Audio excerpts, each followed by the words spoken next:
Hello बच्चों, तो आज की वीडियो में हम कक्षा 8 का विज्ञान का चैप्टर नंबर 10 फसल उत्पादन के अभ्यास प्रश्नों को हल करेंगे। प्रश्न नंबर 1 है, सही विकल्प का चुनाव करके लिखिए। निम्नलिखित में रबी की फसल कौन सी है? धान, मक्का, मूंगफली, गेहूं। तो इसका आंसर हो जाएगा गेहूं। नेक्स्ट क्वेश्चन है, निम्नलिखित में खरपतवार नाशी है? Urea, compost, metolachlor, ammonium phosphate. तो इसका आंसर हो जाएगा मेटाक्लोर। नेक्स्ट क्वेश्चन है, यूरिया उर्वरक है नाइट्रोजनी, और साहीवाल जो है वो किसकी नस्ल है? गाय, भैंस, मछली, मुर्गी। तो इसका आंसर हो जाएगा गाय।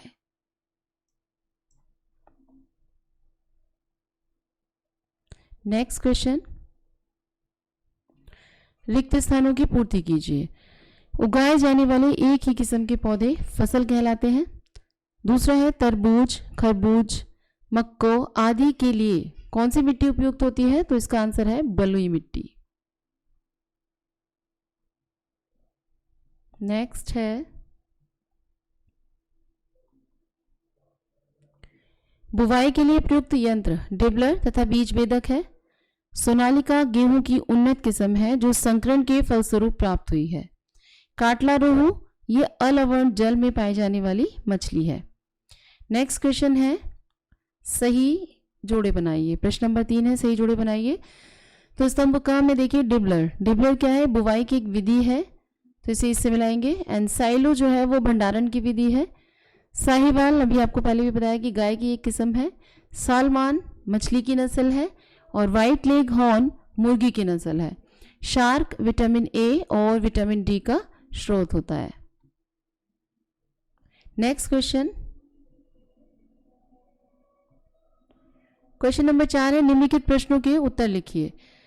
बलुई मिट्टी और चिकनी मिट्टी में क्या अंतर है? तो देखेंगे कि बलुई मिट्टी जो होती है, जिस मिट्टी में बालू की मात्रा अधिक होती है उसे बलुई मिट्टी कहते हैं, और जिस मिट्टी में बालू की मात्रा कम होती है और मिट्टी के कण छोटे छोटे होते हैं तो उसे चिकनी मिट्टी कहते हैं।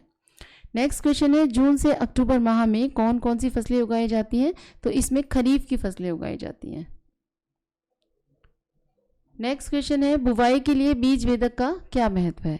बीज वेदक का प्रयोग बीज की गहराई में बोए जाने के लिए होता है, जिसके द्वारा बीज समान दूरी पर तथा निश्चित गहराई तक बोए जाते हैं, जिसकी वजह से पक्षियों द्वारा बीज की क्षति की संभावना नहीं होती है। क्योंकि अगर आप उथले बीज बोएंगे तो पक्षी ही उनको चुन के ले जाएंगे, इसलिए बीज वेदक के द्वारा अच्छी और उचित गहराई पर आप बीजों को बो सकते हैं। फसल चक्रण से आप क्या समझते हैं? फसल की अच्छी पैदावार के लिए भूमि में सभी पोषक तत्वों की पर्याप्त मात्रा अति आवश्यक है। खेत में जब एक ही फसल दर वर्ष लगाई जाती है, मतलब बार बार लगाई जाती है, तो जो भूमि की पोषकता है, स्पेशली जो नाइट्रोजन है, उसकी कमी हो जाती है। इसके लिए एक फसल के बाद दूसरी फसल लगाने की प्रथा है। जैसे कि गेहूं के बाद हम दलहन की फसलें लगाई जाती हैं, ठीक है, जिससे कि भूमि की उर्वरता बनी रहती है, और इस प्रक्रिया को फसल चक्रण कहते हैं। नेक्स्ट क्वेश्चन है, हरित क्रांति पर प्रकाश डालिए।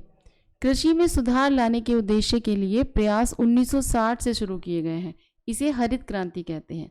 हरित क्रांति के तहत कृषि तथा रासायनिक उर्वरकों के प्रयोग से फसल उत्पादन में पर्याप्त वृद्धि हुई है। ठीक है, हरित क्रांति का मतलब ही ये है कि हरित क्रांति के तहत जो कृषि है उसमें एक बहुत अच्छी वृद्धि हुई है। अच्छे उन्नत किस्म के बीजों का इस्तेमाल करने लगे हैं, या फसलों को किस तरीके से ज़्यादा अच्छा उगाया जाए उसके लिए जितने भी प्रयास किए गए हैं वो सब फसल क्रांति के अंदर, हरित क्रांति के अंदर आते हैं। नेक्स्ट क्वेश्चन है, गाय और भैंस की दो उन्नत किस्मों के नाम लिखिए। तो गाय की उन्नत किस्में हैं साहीवाल, होल्स्टीन, और भैंस की हैं मुर्रा और मेहसाना। नेक्स्ट क्वेश्चन,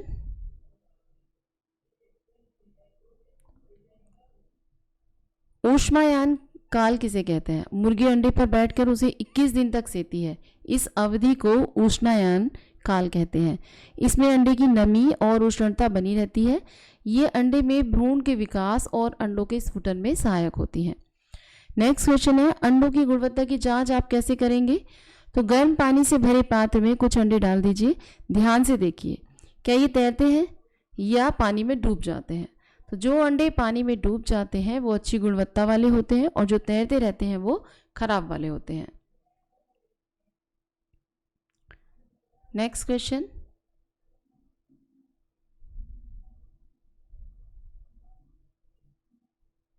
एक कुक्कुट फार्म में पक्षियों को दिए जाने वाले आहार का वर्णन कीजिए। कुक्कुट आहार में दले हुए दाने, हरी खाद्य सामग्री होती है। गेहूं, मक्का, बाजरा जैसे अनाजों को पीसकर इसमें कंकड़, बालू का चूरा या चूना पत्थर का चूरा मिलाते हैं। कंकड़, चूना पत्थर के कैल्शियम कार्बोनेट का स्रोत होने के कारण अंडे का जो कवच है उसे बनाने में सहायक होती हैं। मुर्गी को जल की पर्याप्त मात्रा दी जाती है क्योंकि जल की कमी के होने पर भी अंडे देने की जो क्षमता है वो कम हो जाती है। नेक्स्ट क्वेश्चन है, नाइट्रोजन चक्र का चित्र की सहायता से नाइट्रोजन चक्र को समझाइए। नाइट्रोजन की सभी खाद्य पदार्थों का एक आवश्यक अवयव है। हालांकि ये वायु में प्रचुर मात्रा में पाई जाती है,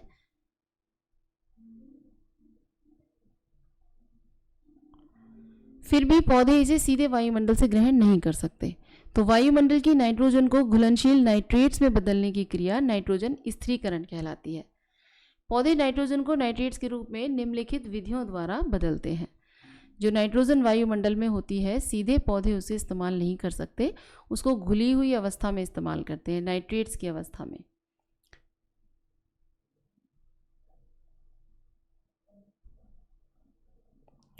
चलिए समझते हैं वायुमंडलीय नाइट्रोजन। जो वायुमंडलीय नाइट्रोजन होती है वो नाइट्रोजन स्थिरीकरण जीवाणु सहजीवी जीवाणुओं द्वारा होता है, उसका स्थिरीकरण होता है यानी कि उसको नाइट्रेट्स में बदला जाता है।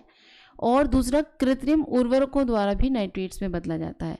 जब ये नाइट्रेट्स में बदला जाता है इसको, तो उसके बाद जो विनाइट्रीकरण होता है इसका जीवाणुओं के द्वारा, तो दोबारा से ही नाइट्रोजन बनकर वायुमंडल में मिल जाती है।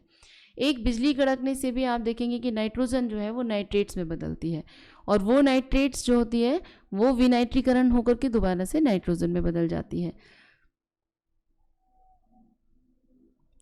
अब जो वायुमंडलीय नाइट्रोजन थी जिसका स्थिरीकरण करके नाइट्रेट्स में बदला गया था, अब वो नाइट्रेट्स में बदलती है और उसका जो अवशोषण है वो मिट्टी के द्वारा किया जाता है। यानी कि पौधे जो हैं वो मिट्टी जो है वो सारी नाइट्रेट्स को अवशोषित कर लेती है और वहाँ से वो किसको मिलते हैं? पौधों को मिलती है। पौधे जो हैं पौधों में प्रोटीन के रूप में, ठीक है, पौधों को जंतु द्वारा भोजन के रूप में ले लिया जाता है। जब इसे भोजन के रूप में ले लिया जाता है तो जब जंतु मल मूत्र के अपघटन से नाइट्रोजन के यौगिक को अमोनिया और नाइट्रोजन में बदल देते हैं, या जंतु जब मर जाते हैं तो उनका अपघटन होता है और वो नाइट्रोजन में बदल जाती है, और फिर यहाँ से नाइट्रिकारक जीवाणु जो होते हैं वो उसको दोबारा से नाइट्रेट्स में बदल देते हैं और इस तरह से ये पूरा चक्र चलता रहता है।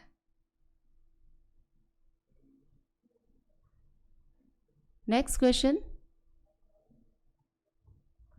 फसल की कटाई के लिए प्रयोग होने वाली हंसिया का चित्र बनाइए।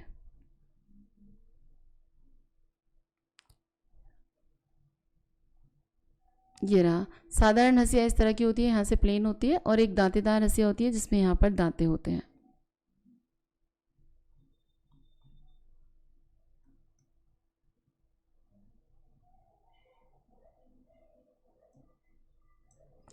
नेक्स्ट है, फसलों का भंडारण किस प्रकार किया जाता है। उपरोक्त पद्धतियों द्वारा फसल उत्पादन के पश्चात उपज का भंडारण एक महत्वपूर्ण चरण है। चूहे, कीड़े, अन्य छोटे जीवों से उपज को बहुत नुकसान होता है। इसके लिए बड़े पैमाने पर अन्न के भंडारण के लिए उन्नत भंडारों धातु के बर्तनों और सैलों का उपयोग किया जाता है। भंडारण में ताप का भी ध्यान रखा जाता है। जिन खाद्यान्नों में पानी की मात्रा कम होती है, जैसे कि अनाज या दालें हैं, उनको तो नॉर्मल टेम्परेचर पर कमरे के सामान्य ताप पर सुरक्षित रखा जाता है, जबकि जो फल सब्जियां होती हैं जिनमें पानी की मात्रा अधिक होती है उन्हें कम ताप यानी कि 0 डिग्री सेंटीग्रेड से लेकर 1 डिग्री सेंटीग्रेड पर -1 डिग्री सेंटीग्रेड पर संरक्षित किया जाता है।